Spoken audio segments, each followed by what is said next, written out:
ఇక మోంతా తుఫాను ఎఫెక్ట్ వరంగల్లో ఏ విధంగా ఉంది దీనికి సంబంధించి మరిన్ని అప్డేట్స్ మాకు స్పోనెంట్ నవీన్ అడిగి తెలుసుకుందాం. నవీన్, మోంతా తుఫాను వరంగల్లో తీవ్ర ఎఫెక్ట్ అయితే చూపించింది, మొత్తం కూడా వరంగల్ జలమయమైందనే చెప్పొచ్చు. సో మనం విజువల్స్ లో చూస్తున్నాం. సో సిచ్యువేషన్ ఏంటి ఇప్పుడు? నీలిమ, ఇంకా వరద ఉధృతి అయితే వరంగల్ నగరాన్ని వీడలేదు. రాత్రి చాలా తీవ్రంగా వర్షం పడింది.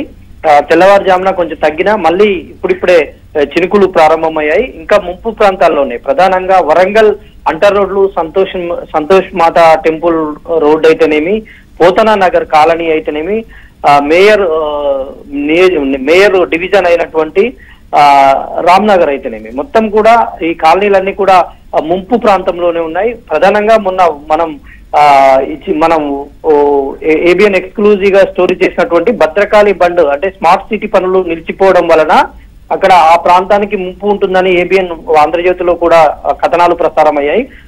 మనం చెప్పినట్టుగానే ఆ పనులు నిలిచిపోవడం వల్ల అక్కడ కాలువకు అడ్డుపడినటువంటి పనుల నిలిపివేత పనులన్నీ నిలిచిపోవడంతో అక్కడ అడ్డుగా ఉండడంతో ఆ నీళ్ళన్నీ కూడా వరంగల్ పోతనా నగర్ కాలనీ అయితేనేమి ఆ ప్రాంతాన్నంతా కూడా ముంచెత్తినటువంటి పరిస్థితి. భద్రకాళి బండ్ పనులన్నీ నిలిచిపోవడంతో ఆ కాలనీలన్నీ కూడా ముంచెత్తాయి. ఆ కాలనీలోకి వరద నీరు రావడంతో వాళ్లకు సహాయక ముంపు ప్రాంత వాసులను బయటకు తీసుకొచ్చేటువంటి ప్రయత్నం చేస్తున్నారు.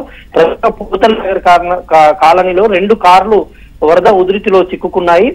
అటు ఖమ్మం వైపు నుంచి వస్తున్నటువంటి వారు తెలియక ఆ వరదలో చిక్కుకోవడంతో 2 కార్లు కూడా నీటిలో ఉన్నాయి. అందులో ప్రయాణికులు అందులోనే ఉన్నారు.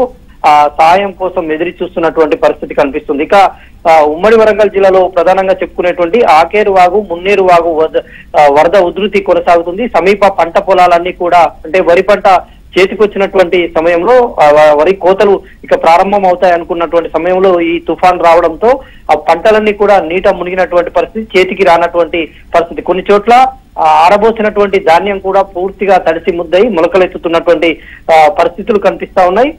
ఇక పత్తి పంట కూడా మొత్తం నానిపోయి మొత్తం ఆ పత్తి అంతా కూడా నల్లబారిపోయింది. పత్తి చేలన్నీ జాలువారిపోయినటువంటి పరిస్థితులు ఉన్నాయి. ఇక మొక్కజొన్న ఇతర పంటలు కూడా తీవ్రంగా నష్టపోయాయి. ప్రధానంగా వరంగల్ నగరంలోనైతే చాలా కాలనీలు జల దిగ్బంధంలోనే ఉన్నాయి.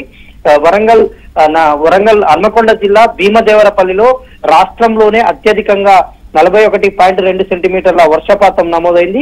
ఇక వరంగల్ జిల్లా కల్లెడలో 38 సెంటీమీటర్లు, వరంగల్ ఉర్సులో 33 సెంటీమీటర్లు, వరంగల్ జిల్లా రెడ్లవాడలో 33 సెంటీమీటర్లు, హన్మకొండ జిల్లా ధర్మసాగర్ లో 32 సెంటీమీటర్ల వర్షపాతం నమోదైంది. వరంగల్ జిల్లా కాపుల కనపర్తిలో 32 సెంటీమీటర్ల వర్షపాతం నమోదైంది.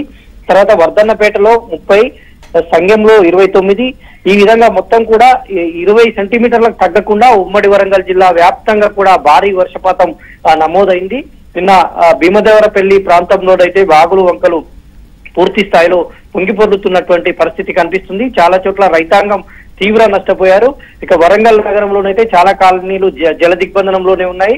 ఇప్పుడిప్పుడే డిఆర్ఎఫ్ బృందాలు, జీడబ్ల్యూఎంసీ అధికారులు, మంత్రి కొండా సురేఖ వీళ్ళంతా రివ్యూ చేసిన తర్వాత ఏర్పాటు చేసినటువంటి జీడబ్ల్యూఎంసీ బృందాలు రంగంలోకి దిగాయి.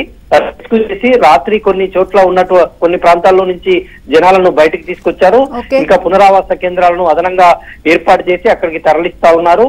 జీడబ్ల్యూఎంసీలో ఇటు కలెక్టరేట్లలో, వరంగల్ హన్మకొండ కలెక్టరేట్లలో కూడా ప్రత్యేక కంట్రోల్ రూమ్ ను ఏర్పాటు చేసి టోల్ ఫ్రీ నెంబర్లను కూడా అందుబాటులో ఉంచారు. వెంటనే ఎలాంటి సమస్యనైనా ఎదుర్కొనేందుకు సిద్ధంగా ఉన్నామని అధికారులు చెప్తున్నా. ముంపు ప్రాంతాలు రాత్రి అయితే చాలా ప్రాంతాల ముంపులో ఇంకా వాళ్లకు రీచ్ కాలేక నీళ్లలోనే బిక్కుబిక్కుమంటున్నటువంటి కాలనీలు చాలా ఉన్నాయి. వాళ్ళందరినీ కూడా రెస్క్యూ చేసేటువంటి ప్రయత్నంలోనైతే అధికార యంత్రాంగం ఉంది. Neelima, thank you Naveen. అర్థం